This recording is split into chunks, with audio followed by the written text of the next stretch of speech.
Hello అండి, welcome to profit master dot in. ఇక ఈరోజు మార్కెట్స్ కానీ గమనిస్తే అటు గ్లోబల్ క్యూస్ పరంగా ఏషియన్ మార్కెట్స్ దాదాపు అన్నీ కూడా ప్రాఫిట్ బుకింగ్ అనేది చూసాము. ఇక మన మార్కెట్స్ కూడా ఈరోజు ఫ్లాట్గా మనకి ఓపెన్ అయినాయి. అక్కడ నుంచి కన్సాలేషన్లో డే అంతా కూడా కొనసాగింది. అయితే ఒక దశలో నిఫ్టీ 16,000 క్లోజర్గా 350 లెవెల్స్ దాకా వెళ్ళింది. బట్ హయ్యర్ లెవెల్స్లో సస్టైన్ కాలేకపోయింది. లాస్ట్లో బాగా సెల్లింగ్ అనేది నిఫ్టీలో చూసాము. ఓవరాల్గా నిఫ్టీ కానీ గమనిస్తే 16,294 దగ్గర 16,294 దగ్గర ప్లస్ 35 పాయింట్స్ పాజిటివ్గా క్లోజ్ అయింది. ఇక బ్యాంక్ నిఫ్టీ కూడా మనకి ఈరోజు డే స్టార్టింగ్ నుంచి కూడా బ్యాంక్ నిఫ్టీ వీక్గానే ఉంది. బ్యాంక్ నిఫ్టీలో కొంత బ్యాంకింగ్ స్టాక్స్లో ఈరోజు ప్రాఫిట్ బుకింగ్ కనపడింది. 35,834 దగ్గర మైనస్ 193 పాయింట్స్ మైనస్లో బ్యాంక్ నిఫ్టీ క్లోజ్ అయింది. ఇక ఈరోజు టాప్ గెయినర్స్ కానీ గమనిస్తే Bharti Airtel, Eicher Motors and ITC లాంటి స్టాక్స్ ఈరోజు టాప్ గెయినర్స్గా ఉన్నాయి. తర్వాత టాప్ లూజర్స్ విషయానికి వస్తే ఎస్బీఐ ఒకటి, తర్వాత ఇండస్ఇండ్ బ్యాంక్, తర్వాత బజాజ్ ఫైనాన్స్ లాంటి స్టాక్స్ ఈరోజు నిఫ్టీలో టాప్ లూజర్స్గా ఉన్నాయన్నమాట. ఇక అడ్వాన్స్ డిక్లైన్ రేషియో కానీ గమనిస్తే అడ్వాన్సెస్ 484 మాత్రమే ఉన్నాయి. డిక్లైన్స్ 1014 ఉన్నాయన్నమాట. డిక్లైన్స్ చాలా ఎక్కువ ఉన్నాయి ఈరోజు. నిన్న మరీ ఎక్కువ ఉన్నాయి. నిన్న 384 స్టాక్స్ మాత్రమే అడ్వాన్సెస్ ఉంటే 10 స్టాక్స్ డిక్లైన్స్లో ఉన్నాయి నిన్న. అంటే ఈరోజు మనకి అటు నిఫ్టీ పరంగా గమనిస్తే లైఫ్ టైం హైస్లో క్లోజ్ అయిందని మనం అనుకుంటున్నాం. క్లోజ్ అయింది. బట్ స్టాక్స్ కానీ గమనిస్తే మెజారిటీ స్టాక్స్ అన్నీ కూడా అంటే 80% స్టాక్స్ అన్నీ కూడా మైనస్లో క్లోజ్ అయినాయి అనమాట ఈరోజు. దాదాపు చాలామంది పోర్ట్ఫోలియోస్లో కూడా ఈరోజు నెగిటివ్లోకి వెళ్ళిపోయి ఉంటాయి అనమాట. అంటే ఎంతో కొంత 1% 2% నెగిటివ్లోకి పోర్ట్ఫోలియోస్ వెళ్ళి ఉంటాయి. ఎందుకంటే ఆ విధంగా సెల్లింగ్ అనేది మిడ్ అండ్ స్మాల్ క్యాప్లో లాస్ట్ 2 డేస్లో మనకి లాస్ట్ ఫ్యూ డేస్లో మనకి మార్కెట్ పెరుగుతున్నా కూడా మిడ్ అండ్ స్మాల్ క్యాప్లో ప్రాఫిట్ బుకింగ్ అనేది కనపడింది. అది అర్థం చేసుకోవాలి ప్రతి ఒక్కరు కూడా. దీనికి ప్రధాన కారణం ఏంటంటే సైకలాజికల్గా నిఫ్టీ హైకి వెళ్తున్నప్పుడు కొంత సైకలాజికల్గా సెల్లింగ్ అనేది ఉంటుందండి. అంటే కొంచెం భయంతో, ఫియర్తో రీటైల్ ఇన్వెస్టర్స్ నుంచి కొంచెం ప్రాఫిట్ బుకింగ్ అనేది మనీని వెనక్కి తీసుకుంటారు అనమాట. అదొకటి ఉండొచ్చు.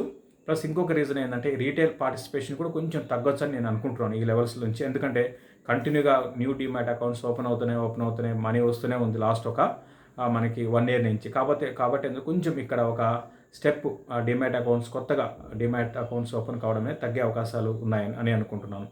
సో ఏదేమైనప్పుడు కూడా కొంచెం ఈ లెవెల్లో మాత్రం ఈ చిన్న స్టాక్స్లో అబ్నార్మల్గా పెరిగినవి వాటిలో కొంత ప్రాఫిట్ బుక్ చేసుకోండి. అంటే ఈ స్పెక్యులేషన్లో భారీగా పెరుగుతున్న స్టాక్స్, ఎక్కువగా రీటైల్ పార్టిసిపేషన్ ఉన్న స్టాక్స్లో మాత్రం కొంచెం జాగ్రత్తగా ఉండి ప్రాఫిట్ బుక్ చేసుకోమని చెప్తాను. ఇది బ్రీఫ్గా మార్కెట్స్ గురించి. ఇక ఫ్యూచర్స్లో ఎలా ఉన్నాయి పొజిషన్స్. ఫ్యూచర్స్లో కానీ గమనిస్తే ఎక్కువగా లాంగ్స్ కన్నా షార్ట్స్ బిల్డ్ అవుతున్నాయి. అదేవిధంగా మనకి లాంగ్ అన్వైండింగ్ అనేది కనపడుతుంది అనమాట. అంటే ఈ లెవెల్లో కొంచెం నిఫ్టీ ఈ లెవెల్లో ఆగడానికి అవకాశం కనపడుతుంది. At the same time stock specific move అయితే అటు ఇండెక్స్ పరంగా, తర్వాత ఫ్యూచర్స్లో ఉన్న స్టాక్ స్పెసిఫిక్ మూవ్ ఉండొచ్చు. అంతకుముందు అనుకున్నట్టుగా మిడ్ అండ్ స్మాల్ క్యాప్లో మాత్రం సెల్లింగ్ అనేది ఇక్కడ నుంచి కొనసాగడానికి కూడా అవకాశం కనపడుతుంది అనమాట. ఇక నిఫ్టీ లెవెల్స్ ఏ విధంగా ఉండవచ్చు. నిఫ్టీ కానీ గమనిస్తే మనకి 16,294 దగ్గర క్లోజ్ అయింది. నేను కూడా నెక్స్ట్ నిఫ్టీకి 16,450 నుంచి 500 లెవెల్స్లో రెసిస్టెన్స్ ఫేస్ చేసే అవకాశం ఉందన్నమాట. ఇది హయ్యర్ సైడ్. ఇక డౌన్ సైడ్ కానీ గమనిస్తే మనకి 16,000 ఇమీడియట్ సపోర్ట్ అయితే 16,200, తర్వాత 15,950, 16,200 ఒకటి, 15,950 అనమాట. ఈ లెవెల్స్లో నిఫ్టీ కొనసాగడానికి అవకాశం ఉంది. బైలార్ చెప్పాలంటే మళ్ళీ నిఫ్టీ నేను కూడా కన్సాలేషన్లోకి వెళ్ళే అవకాశాలు ఎక్కువ కనపడుతున్నాయి. మనకి లాస్ట్ ఒక 1.5 monthగా నిఫ్టీ 15,600 నుంచి 15,950 రేంజ్లో కొనసాగిందో, ఏ విధంగా కొనసాగిందో 1.5 month. ఇక్కడి నుంచి నేను కూడా నిఫ్టీ సేమ్ అదే ట్రెండ్లో, అంటే అదే కన్సాలేషన్లో ఉండొచ్చు. కాకపోతే అప్పుడు 15,600 నుంచి 950 మధ్యలో ఉండేది. ఇప్పుడు నేను కూడా 15,950 నుంచి 16,550 ఆ లెవెల్స్ మధ్యలో కొనసాగే అవకాశం కనపడుతుంది. ఇది మార్కెట్స్ గురించి.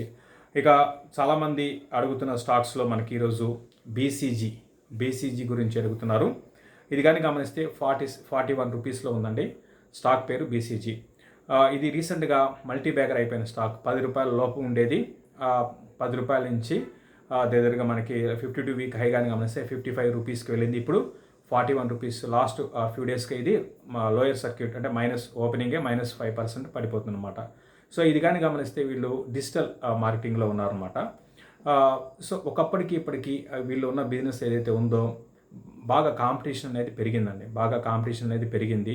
సో ఇటువంటి చిన్న కంపెనీస్ గురించి అంటే రెవెన్యూస్ పరంగా మీకు బాగా పెద్దగా కనపడొచ్చు కానీ బట్ ఇదేంటంటే మనకి అంటే ఫ్యూచర్ అనేది మనకి కాంపిటీషన్ అనేది బాగా ఇంతకు ముందు చెప్పినట్టు కాంపిటీషన్ బాగా పెరిగింది.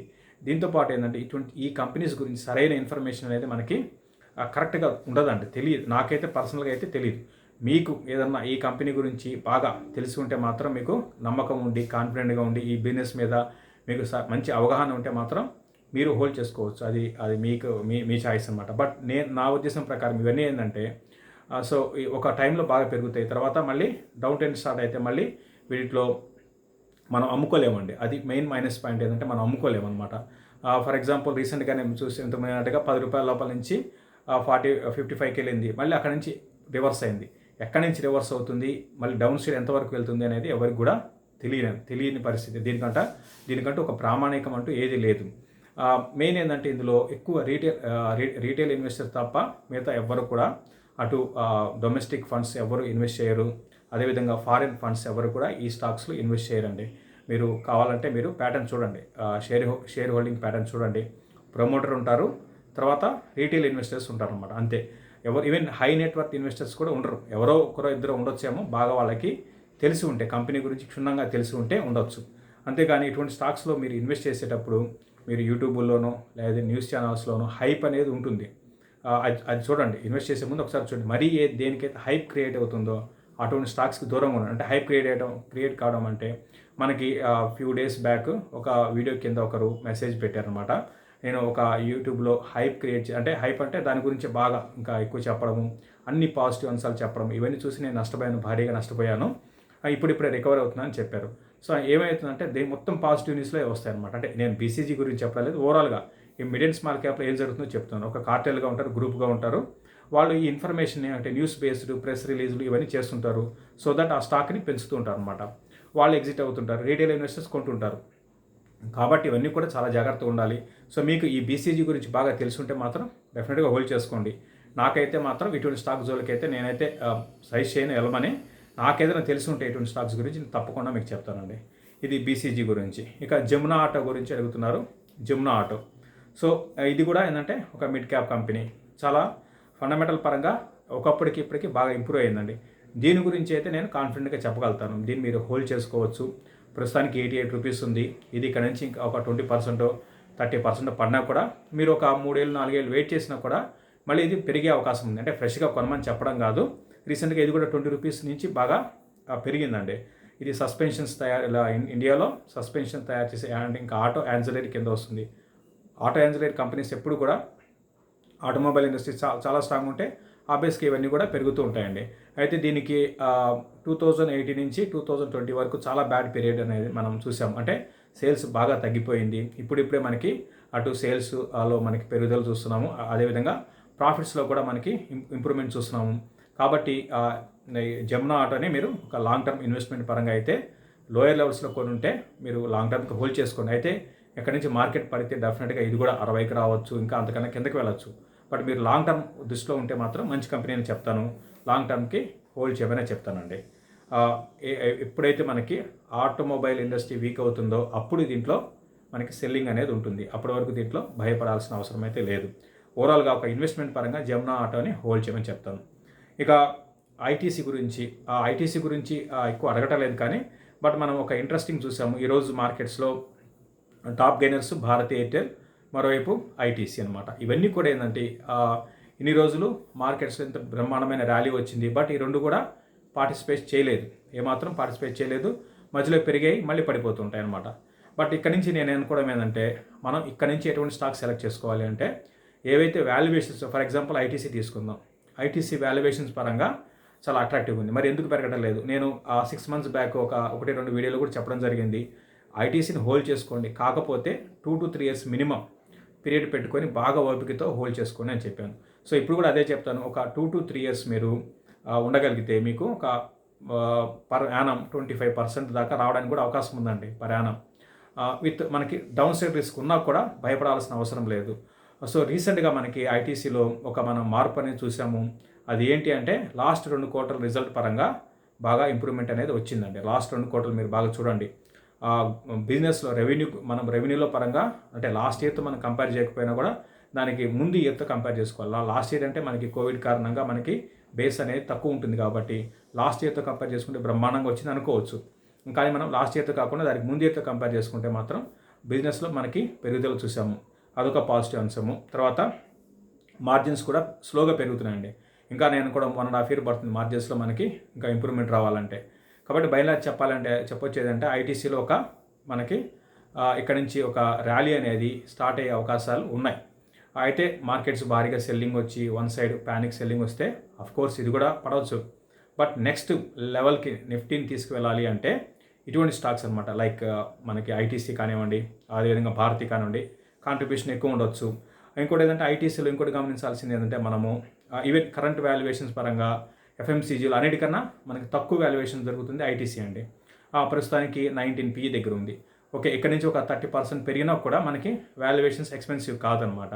సో కాబట్టి ఏంటంటే అది కూడా పాజిటివ్ అంశము. ఇంకొకటి ఇంట్రెస్టింగ్ ఏంటంటే వీళ్ళు లాస్ట్ ఒక 1 yearలో 1.5 yearలో కొన్ని ప్రోడక్ట్స్ తయారు చేశారు. అంటే కొత్త ప్రోడక్ట్స్ ఇంట్రడ్యూస్ చేస్తున్నారు. అవి ఎట్లున్నాయంటే చాలా ఎక్కువ ప్రోడక్ట్స్ ఇంట్రడ్యూస్ చేస్తున్నారండి. సక్సెస్ పర్సంటేజ్ కూడా బాగానే ఉంది. అటు ఫుడ్ బిజినెస్ మీద బాగా ఫోకస్ చేశారు. సక్సెస్ కూడా బాగానే ఉంది. కాబట్టి ఇవన్నీ ఫలితాలు రావాలంటే మాత్రం మనం వెయిట్ చేయాల్సిన పీరియడ్ మాత్రం 2 years ఉంటుంది. దీంతోపాటు మనం ఇప్పుడున్న పరిస్థితులు మనం బేరీజ్ వేసుకోవాలి. ఇప్పుడున్న పరిస్థితులు ఏంటి మనకి నిఫ్టీ రిస్క్ రివార్డ్ నిఫ్టీ కానీ మెజారిటీ స్టాక్స్ 90% స్టాక్స్ అన్ని కూడా ఈరోజు వాల్యుయేషన్స్ ఎక్స్పెన్సివ్గా ఉన్నాయి. తర్వాత అసలు మనం ఆ కంపెనీ ఫర్ ఎగ్జాంపుల్ జొమాటో గురించి అనుకుంటున్నాము. జొమాటో ఐపీఓకి రాకముందేమో 50,000 కోట్లు వాల్యుయేషన్స్ పరంగా ఉంటాయి. ఐపీఓ రాగానే లిస్ట్ అయిన తర్వాత 1,00,000 కోట్లకి వెళ్ళిపోయింది అనమాట. అంటే స్టాక్ మార్కెట్లో ఉన్న ప్రతి స్టాక్ కూడా వాల్యుయేషన్స్ డబుల్ అయిపోయినాయి. సో అటువంటి టైంలో మనం ఏం చేయాలి? ఇటువంటి టైంలో ఏం చేయాలంటే ఐటీసీ అని కాదు, ఇంకా ఇటువంటి కంపెనీస్ చాలా ఉన్నాయండి. సో అటువంటి వాటిలో మనం ఇన్వెస్ట్ చేస్తే ఏంటంటే మనకి సేఫ్గా ఉంటాము. రిస్క్ రివార్డ్ రేషియోస్ మనం చూసుకుంటే రిస్క్ అనేది తక్కువ ఉంటుంది, రివార్డ్ అనేది ఎక్కువ ఉంటుంది. అంటే మార్కెట్ కండిషన్ తగ్గట్టుగా మనం ఇన్వెస్ట్మెంట్స్ నిర్ణయాలు మార్చుకోవాల్సి ఉంటుంది. సో ఇప్పుడు అగ్రెసివ్ నిర్ణయాలు కాకుండా మనం ఈ టైంలో మనం ఏంటంటే ఇటువంటి సేఫ్తో పాటు రిటర్న్ కూడా ఎక్కువ వచ్చే స్టాక్స్ని సెలెక్ట్ చేసుకోవాలి. ఈవెన్ మిడ్ క్యాప్లో కూడా ఉన్నాయండి ఇటువంటి స్టాక్స్. సో వాటి గురించి మనం ఇంకొక వీడియోలో మనం మాట్లాడుకుందాం. ఇది మనకి క్లోజింగ్ రిపోర్ట్. ఇక 7th 8th మనకి హైదరాబాద్లో అటు ఇన్వెస్టర్స్ అండ్ ట్రేడర్స్ మీట్ అనేది ఉంది. ఇది పూర్తిగా కోవిడ్ నిబంధనల అనుగుణంగానే ఈ ఇన్వెస్టర్స్ మీట్ అనేది నిర్వహిస్తున్నాము. సో ప్రతి ఒక్కరు కూడా దీంట్లో ధైర్యంగా పార్టిసిపేట్ కావడానికి ప్రయత్నం చేయండి. ఈ టైంలో పోర్ట్ఫోలియోస్లో ఎటువంటి స్టాక్స్ ఉంచుకోవాలి, ఎటువంటి స్టాక్స్ ఎగ్జిట్ కావాలి, తర్వాత ఏవి ఇంకా మనకి ఇన్వెస్ట్మెంట్కి అనుకూలంగా ఉన్నాయి అనే అంశాలు, దీంతో పాటు కొన్ని స్టాక్ ఐడియాస్ కూడా ఈ ఇన్వెస్టర్ మీట్లో మనం ఇవ్వడం జరుగుతుంది. కాబట్టి ప్రతి ఒక్కరు కూడా హాజరడానికి ప్రయత్నం చేయండి. థ్యాంక్ యూ అండి.